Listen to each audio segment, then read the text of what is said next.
नमस्कार, मैं Neeraj and you are watching in feed. आज हमारे साथ एक स्पेशल गेस्ट हैं। ये 6 बार एमपी और 1 बार एमएलए बिहार से रह चुके हैं। हमारे साथ राजेश रंजन जी का पप्पू यादव जी हमारे साथ हैं। पप्पू यादव जी, आपका बहुत-बहुत स्वागत है इन फीड पर। बहुत नमो बुद्धाय, जय भीम। नमस्कार। नमस्कार।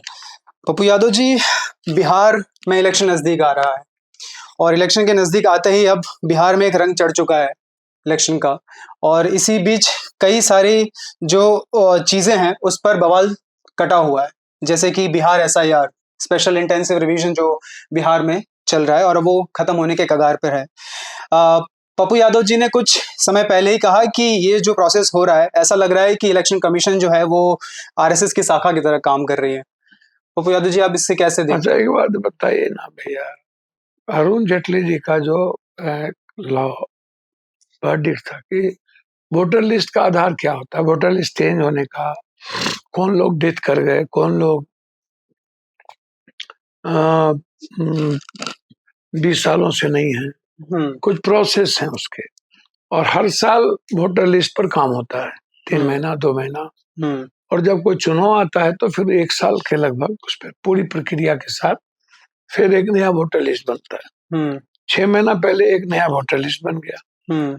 जिनको निकालना था, जिनको जोड़ना था, इन लोगों ने जोड़ ली।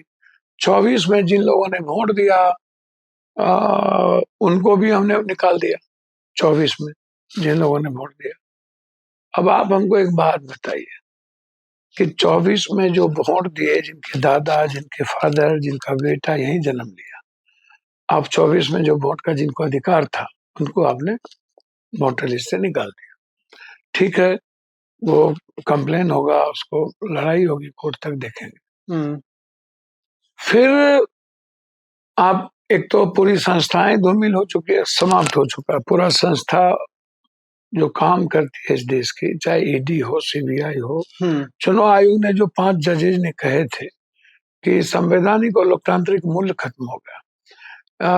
रिजर्व बैंक का गवर्नर हो, चुनाव आयोग तो छोड़ भी दिया है, एक मुख्य चुनाव आयोग पहले। तो आप सियासत और सत्ता के लिए बॉम्बे में जो महाराष्ट्र में आपने काम किया, और शाम के बाद जो वोटिंग हुई फिर दिल्ली में, और लगातार चुनाव आयोग को आप ऐसा इस्तेमाल करते हैं कि जैसे 2 स्टेट का एक साथ चुनाव था तो एक को आपने 3 महीना पहले करा लिया, एक को 3 महीना बाद कर दिया। हरियाणा के साथ चुनाव थी महाराष्ट्र की। इस तरीके से कई ऐसी राज्य हैं जहां पर आप चुनाव आयोग को जो मन में आता है, जो बीजेपी और आरएसएस कहती है, वो उसको तय कर देता है, एग्जीक्यूट करता है। अब आइए, जब 6 महीना पहले आपने एक वोटर लिस्ट बनाई तो ऐसी आपका कहना है कि हमें पता चला 6 लाख यहाँ पर राशन कार्ड के लिए लोग अप्लाई किए हैं। फर्जी राशन कार्ड का, राशन कार्ड के लिए। तो मुझे आप 16 सालों से आप बिहार में सरकार में हैं। 16 सालों से मैं 11 साल और 6 साल अटल जी, 11 साल नरेंद्र मोदी जी प्रधानमंत्री के कुर्सी पर बैठे हुए हैं। आप उसी वोटर लिस्ट के आधार पर, उसी आधार कार्ड पर आपको वोट डाला, तो क्या आप फर्जी हैं? क्या आपको गलत तरीके से वोट दिया? एक। दूसरी चीज, आधार कार्ड मनमोहन सिंह जी लाए, आधार कार्ड को आपने अपना आइकॉन बनाया, आधार कार्ड के साथ अपने राशन कार्ड से लेके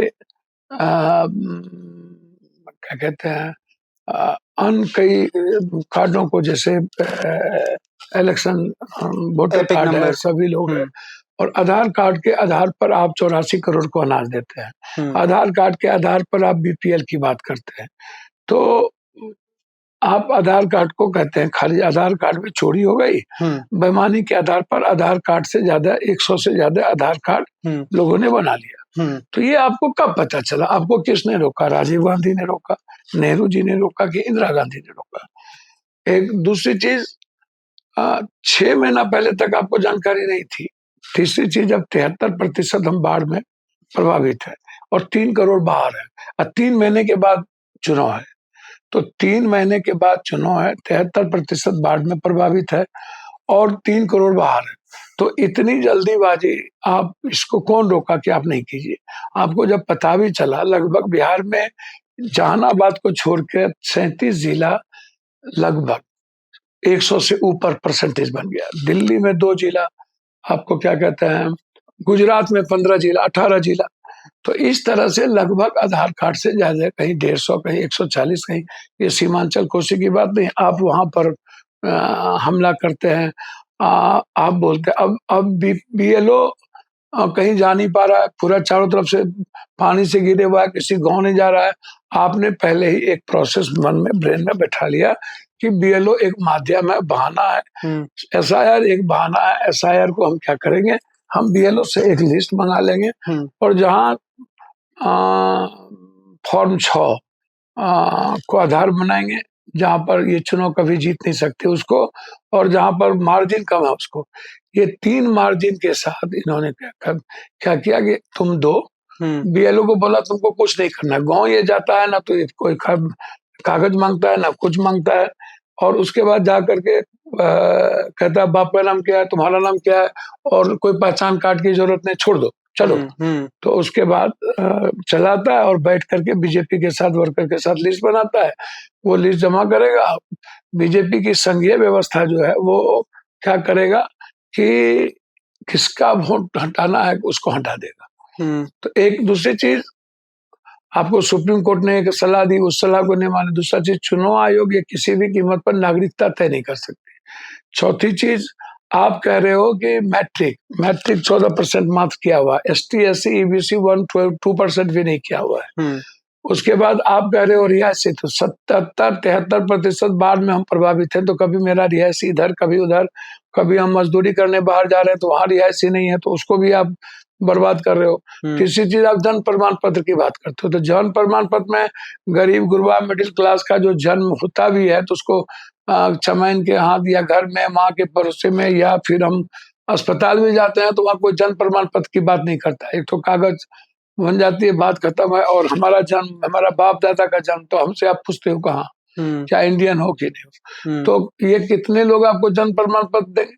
तो आपका जो आप संदिग्ध, एक तो जल्दीबाजी, हर बार में घर बार, और आप जन्म प्रमाण पत्र है नहीं, तो गरीब गुरबा पर हमला कर रहे हो, आप बिहारी पर हमला करते हो। और आप पिछले दरवाजे से, जैसे महाराष्ट्र, दिल्ली और जगह आप चुनाव आयोग, कहीं मशीन, तो अब कहीं वोट की चोरी करके करना चाहते हो। आप गरीब के अधिकार को पूरा का पूरा डिमोलिश करना चाहते हो। तुम भट नेचुरल है, इसमें हंगामा का क्या बात है? जब वोट के अधिकार पर हमला होगा, EBC ST SC के जीने के तरीके पर उसके नस्ल को खत्म करोगे, और नोटबंदी के बाद वोटबंदी लाओगे, एक तो जेब से खत्म और चीजों, तो फिर तो लड़ना होगा ना। तो राहुल गांधी जी लगातार इस थॉट प्रोसेस से लड़ रहे हैं, और आज देश देख रहा है कि दुनिया देख रही है कि क्या स्थिति है, इसको लड़ना होगा। पप्पू जी, इलेक्शन कमीशन ने अभी एफिडेविट दायर किया है सुप्रीम कोर्ट को। उसमें उन्होंने बताया कि ये जो, पहले तो उन्होंने ये कह दिया कि जो आधार कार्ड है, वोटर ID है, राशन कार्ड है, वो रिलायबल डॉक्यूमेंट्स नहीं है। और फिर उन्होंने कॉन्स्टिट्यूशन में 324 की बात कर दी, RP एक्ट की बात कर दी, और कह रहे हैं कि हम इस आधार पर हमारा हक बनता है कि हम ये जो प्रूफ मांग रहे हैं वो हम कर सकते हैं। तो आप इस पे क्या कहेंगे? नहीं भैया, प्रूफ मांग रहे हैं, वो 324 के तहत ये नहीं कह सकते कि इस प्रूफ को हम नहीं मानेंगे। और आधार कार्ड से आप लिंक को जोड़े हुए हैं, और आधार कार्ड से राशन कार्ड है, आधार कार्ड से आप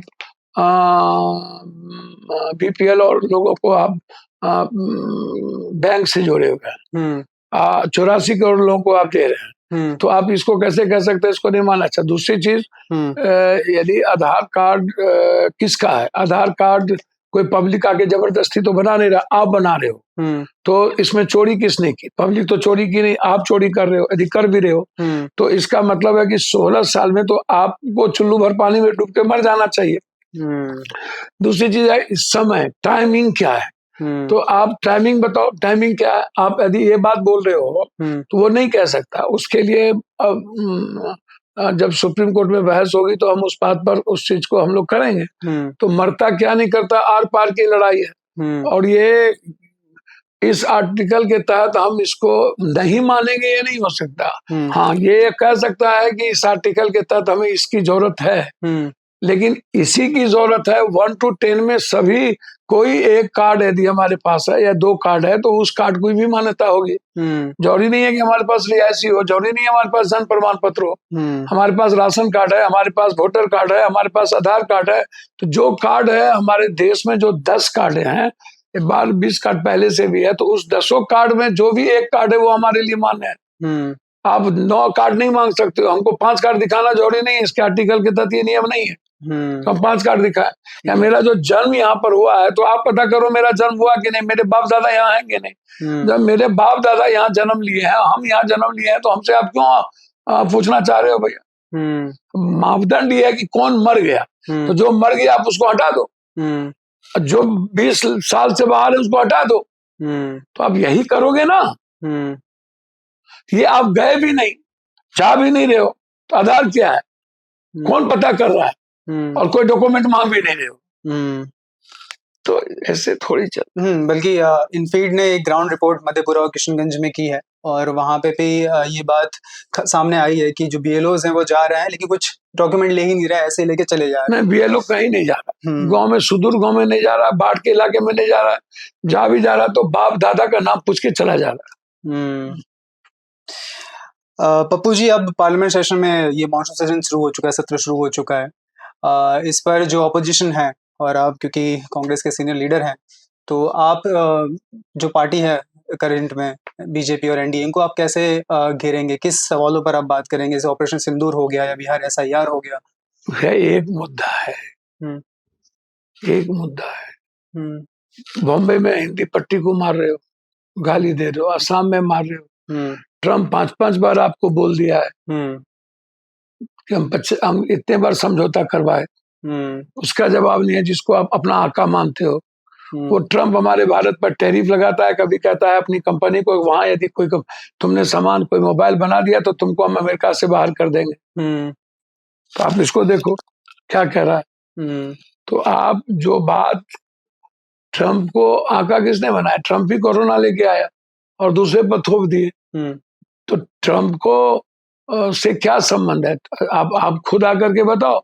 आप वो भी नहीं बताते हो। हमारे कितने फौज मरे, क्या हुआ, हमने स्वाभिमान के साथ क्यों समझौता किया, आप इसको ऑपरेशन सिंदूर को आप फिर इमोशनल ब्लैकमेलिंग क्यों कर रहे थे? जेटर फ्लाइट हमारे भाई कितना मरा, हमारी पॉलिसी इतनी गंदी क्यों है? इस पर बहस करेंगे। तो उस पर आप बात करने के लिए प्रधानमंत्री आने को सामने तैयार नहीं करता, कोई बोल देगा, ये कैसे स्वीकार होगा? एसआईआर है, तो एक मुद्दा है इनके खिलाफ, मुद्दा ही मुद्दा है, और मोदी जी भागते रहते हैं। पप्पू जी, बिहार में क्राइम का जो रेट है रिसेंटली जुलाई में, उसमें 60 केसेस से ज्यादा अर्ली जुलाई में ही ये दिखा गया। क्राइम तो कोई मुद्दा है इस देश में। अच्छा, क्राइम कोई मुद्दा है, बलात्कार कोई मुद्दा है, भ्रष्टाचार कोई मुद्दा है, हाँ, जातिवाद कोई मुद्दा है, जातिवाद मुद्दा है, हिंदू मुसलमान। तुम मर्डरर हो, मेरा जात हो, गो हेड। तुम बलात्कारी हो, कई ठोकी है, 10 जाओ और 4 ठोक करके आओ, गो हेड। हेलो, हाँ, किसका बलात्कार हुआ? अरे कौन जात है लड़की? अरे लड़का कौन जात है? हेलो, किसका मर्डर हुआ? कौन धर्म का लोग है, कौन मजहब का लोग है? बात खत्म। अब पब्लिक कहती है कि मेरा जात है ना, और लोग किया पहले बलात्कार तो ठीक है, आज हमारा जात कर रहा है तो गड़बड़। तो हमारा हीरो है, नेता, अपराधी, पदाधिकारी, तीनों मिल करके जमीन, बालू, शराब, सब माफियागिरी कर रहा है। सबका पैसा 90% नेता का लगा हुआ है, बालू में लगा हुआ है, जमीन में लगा हुआ है, शराब का धंधा पदाधिकारी बैठ के करता है, पैसा वसूलने में लगा रहता है। तो जब ये नेता जमीन का धंधा नेता करता क्यों है भाई? एमएलए, एमपी, मंत्री सब धंधा क्यों करता है? क्यों नियत सही नहीं है? क्यों इच्छा शक्ति सही नहीं है? क्यों ये लोग चोर हैं इतना? मंत्री बनने के बाद, एमएलए, एमपी बनने के बाद आरडब्ल्यूडी बिल्डिंग में सब में बेटा बेटी सब लूट रहा है। जिला में यदि मंत्री का बेटा काम करेगा तो कौन पदाधिकारी बोलेगा कि आप लूटिए मत, आप गड़बड़, आप सामान मत लगाइए? तो ये जो बिहार का क्राइम, ये तो नेताओं के कारण है। नेता सब कुछ में इन्वॉल्व है, और अपराधी माफिया, बालू और जमीन माफिया ही पार्टी और किचन रूम चला रहा है नेता, बेडरूम। सब कुछ परोस भी रहा है वही लोग और पार्टी भी वही लोग चला रहा है। अब नेता को लगता है कि इस अमुक जात का आदमी बहुत मजबूत है, पैसा है इसको, तो 4 करोड़ रुपया टिकट के लिए भी देगा और 10 करोड़ लगाएगा जीतने में। और जात है ये है तो इस जात को दे दो, जीत जाएंगे चाहे अपराधी हो, क्योंकि उस जात के लोग अपने अपराधी को कौन मान रहा है। तो जनता दोषी कम नहीं है, ऐसा तो नहीं है, खाली पदाधिकारी। तो नेता लोग की इच्छा शक्ति खत्म हो गई। बालू माफिया उन लोगों को मंत्री बनाएंगे, यहाँ पर महिला को गोली लगा तिहाड़ जेल में गए, निकल के गए तो मंत्री बना दिया मुजफ्फरपुर में। तो इन सारे बेईमान माफिया चोर को जब आप मंत्री बनाएंगे चीजों को, तो आप समझिए क्या करेंगे, आप जानिए। एक और चीज कमाल की हो रही है कि मर्डर होने के बाद पुलिस प्रशासन देर से पहुंच रही है, आप पहले पहुंच जा रहे हैं। नहीं भैया, एक बात बताइए ना, पुलिस तो मिली भगत सबका, तो जमीन में सबका पैसा है ना, पटना के चारों तरफ पदाधिकारी का पैसा है। सरकारी क्रिमिनल महात्मा गांधी और सुभाष चंद्र बोस, विपक्ष का क्रिमिनल, विपक्ष अपने क्रिमिनल को कहता है भगत सिंह और सरकारी क्रिमिनल को कहता है क्रिमिनल। तो हम लोग नेता लोग तो सभी लोग हम में नंगे हैं। हर डाल पर उल्लू बैठा, अंजामे गुलिस्ता क्या होगा। तो जब हमारा धंधा ये चोरी डकैती का होगा, आप हमको बताइए ना जनाब, क्या हो। तो आप इसको समझिए, इसको हल्के में नहीं लीजिए। जी पप्पू जी, आप 2024 में कांग्रेस के साथ आपने विलय किया अपनी पार्टी का, उसके बाद भी आप इंडिपेंडेंटली आप उस टिकट से लड़े। 2025 में आप जब चुनाव अब होने वाला है तो आगे की क्या तैयारी है आपकी? देखिए एक बात आप समझिए, चुनाव में मैंने कई बार देखा, कोरोना आया, मैं तो गरीबों को भगवान मानता हूँ, मिडिल क्लास को, मैं दूसरे को तो भगवान मानता नहीं हूँ, एक सेवक की तरह बचपन से काम करता हूँ। 7 बार इंडिपेंडेंट एमएलए एमपी लोगों ने बनाया बेटे की तरह। जब कोरोना बाढ़ आया तो एक एक घर पप्पू यादव, हवा से पहले, एम्बुलेंस से पहले हम किसी घटना में पहुंचते हैं। जब पार्टी बन लड़के जब हम बनाने की बारी आई किए हम, तो आपको आश्चर्य होगा, आप सोच भी नहीं पाएंगे किसी भी कीमत पर कि हुआ क्या, इससे ऐसी परिस्थिति क्या है। तो आप इसको समझिए, मैं आपको बिल्कुल क्लियरिटी बता रहा हूँ कि राजेंद्र नगर में हम 11 दिन खाना खिलाते रहे और जब हम चुनाव लड़े तो 8,000 वोट भी नहीं आया। कोरोना में पूरी दुनिया में पागल की तरह रेमडेसिविर से लेके सेवा माँ बाप की तरह की हमने लाश उठाया, और जब बारी आई तो हम ही हार गए। तो अब समाज क्या चाहता है, मैं उसको तो बहुत सेवा में राजनीति को मैं देख नहीं सकता, लेकिन जो हालात हैं बिहार के, बिहार की गरीबी का, पलायन का, बिहार की बाढ़ का, बिहार की बेरोजगारी का, विशेष राज नहीं मिली, विशेष पैकेज नहीं मिला और कुछ भी नहीं मिल पाता है, तो आप इसको समझिए। मैं आपको बहुत क्लियर बता रहा हूँ कि दिक्कत तो है, बहुत प्रॉब्लम है पॉलिटिक्स में। पॉलिटिक्स अब पैसे का गेम पेंचर हो गया है। अब पॉलिटिक्स जितना बड़ा दोगला तेगला उतना बड़ा का नेता होता है। अब सच्चाई के रास्ते पर चलना, कबीर की तरह मरना है, ये युग है नहीं। सुकरात की तरह जहर कोई दे देगा, तो अब तो हालात अच्छे हैं नहीं। अर्जुन की तरह लगातार लड़ाई, इस चाहे ईबीसी हो, बीसी हो, जिसकी हिस्सेदारी भागीदारी की बात करने वाले राहुल गांधी जी लगातार लड़ रहे हैं, बिना किसी लोभ लालच के बढ़ रहे हैं। हमारी भी कोशिश है कि बिहार बचे। 13 करोड़ लगभग लोगों की खुशियां, बिना जात पात के, बिना हिंदू मुसलमान बैकवर्ड फॉरवर्ड किसी भी जाति को एंगल न बना करके, गाली नहीं दे करके राजनीति बिल्कुल साफ सुथरा हो। लेकिन वो हालात होते नहीं है। हम लोग बिल्कुल कभी बीसी, कभी कुछ हो में हम लोग बढ़ जाते हैं। और मुद्दों पर कभी राजनीति होती नहीं इस देश में, कभी कब्रिस्तान, शमशान, ईद, बकरीद, जिन्ना, पाकिस्तान, अल्पेश, पट्टेदार, तलाक, एनआरसी, वक्फ, ये सब चल ही रहा। ये हिंदू मुसलमान ये सब बिल्कुल भटकाऊ मुद्दे हैं। तो उस आधार पर बिहार में जो राजनीति है, जो लगातार नीतीश कुमार जी की जो स्वस्थता की अवस्था है और जिस तरीके से यूज कर रहे हैं, और नीतीश कुमार को फिनिश करने की जो तैयारी है, आप इसको समझिए। तो कहीं पे निगाहें, कहीं पे निशाना। बीजेपी पहली बार चाहता है कि हम किसी कीमत पर, बिहार में आज तक नहीं है, हम वहां पर आ जाए। कभी चिराग जी और मांझी को लड़ा देता है, कभी उपेंद्र कुशवाहा जी नीतीश जी को लड़ा देता है, कभी और मजे लेते रहता है। तो अब तो नीतीश बाबू को तो ये लोग मुख्यमंत्री बनने नहीं देंगे। ऐसी परिस्थितियों में कांग्रेस की जिम्मेदारी बहुत बड़ी हुई है और हम अपने नेता राहुल गांधी के विजन पर ही आगे बढ़ेंगे। और मैं उम्मीद करता हूं जब उनके विजन के साथ आगे बढ़ेंगे, कांग्रेस रेस्पेक्ट और वर्कर के साथ और महागठबंधन को मजबूती मिलेगी और महागठबंधन के साथ हम लोग इंडिया जो हमारी सोच है वो जीतेंगे और इंडिया हारेगी, हम लोग लगे हैं। तो इस बार आप जो जिम्मेदारी कांग्रेस देगी वो कर कांग्रेस की तरफ से बिल्कुल बिल्कुल लड़ेंगे। इस बार बिहार में तो एक और पार्टी जो है लड़ रही है, जन स्वराज पार्टी। अब किसका नाम लेते रहते हैं आप लोग? ओबीसी था पहले जन अधिकार। भैया एक बात आप हमको बताइए, जगदेव बाबू का क्या हुआ? आप हमको बता दीजिए। कर्पूरी अब आरक्षण कहाँ से आई? कर्पूरी की माँ भी आई। अब की भादो कादों में गोरी कलाई, कादों में जगदेव बाबू का वो नारा, मार लाठी से पीट दिया।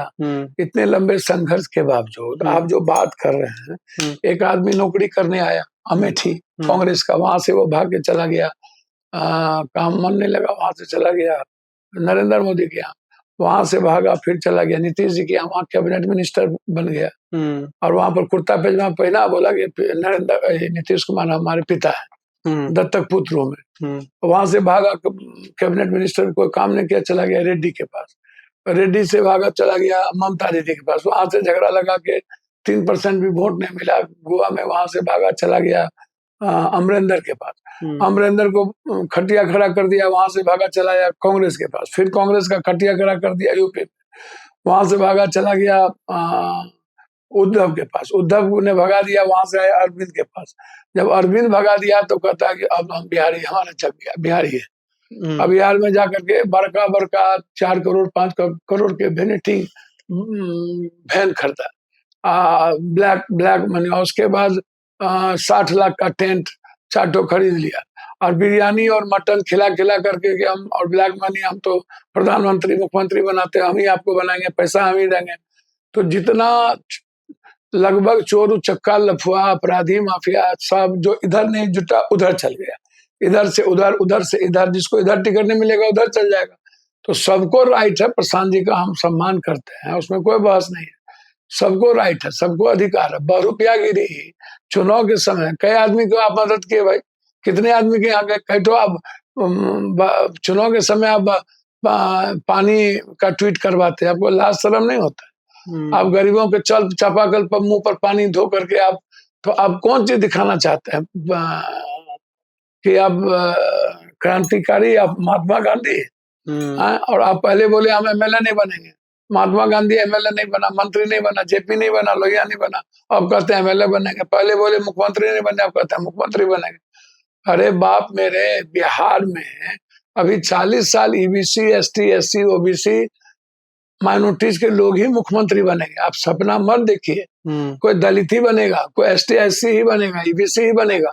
हाँ, किंग मेकर होंगे हमारे ऊंची जात के लोग और वो साथ खड़े होंगे जहाँ वहाँ वो पार्टी जीतेगी जो जहाँ पर ईबीसी एसटी एससी ओबीसी का है। तो ये सब को छोड़िए, किसका नाम आप ले लेते हैं, सब चर्चा ही तो दिने खराब हो जाएगा। चलिए एक और आखिरी सवाल ले लेते हैं, फिर हम इसे समाप्त करेंगे। इंडिया गठबंधन इस चुनाव में लड़ने वाली है और जो सीएम का फेस रहेगा उससे भी काफ़ी बवाल कट रहा है। आपने कुछ जगह बोल दिया कि जो फेस है वो अभी डिसाइड नहीं करना चाहिए। महागठबंधन के नेता न तय करेंगे, हम तो प्रवक्ता है नहीं। हमारा जिम्मेदारी है कांग्रेस के रेस्पेक्ट और अपने नेता के विजन के साथ आगे बढ़ना। यदि हम नेता अपने राहुल गांधी जी विजन के साथ आगे बढ़ेंगे तो ऊंची जात के भी लोग, यूथ का वोट, आपको गरीबों का, महिलाओं का वोट, जो राहुल गांधी जी लगातार नौकरी की बात करते हैं, रोजगार की बात करते हैं, छोटे छोटे लोगों के बीच के जाके बात करते हैं, किसानों के रेस्पेक्ट और उसकी बात करते हैं, एक आवाज है जो लड़ रहे हैं। तो हम यदि उनके विजन पर चलेंगे तो अभी तो हमारा गठबंधन को मजबूत करके चुनाव लड़ाने का है। चुनाव लड़ने के बाद जो निर्णय महागठबंधन का होगा उसमें पप्पू यादव साथ, आप उसके साथ हैं। बिल्कुल बिल्कुल। बहुत बहुत धन्यवाद Pappu ji. You are watching in feed. You can subscribe, like, comment, and tell us about this interview in this comment section. Thank you.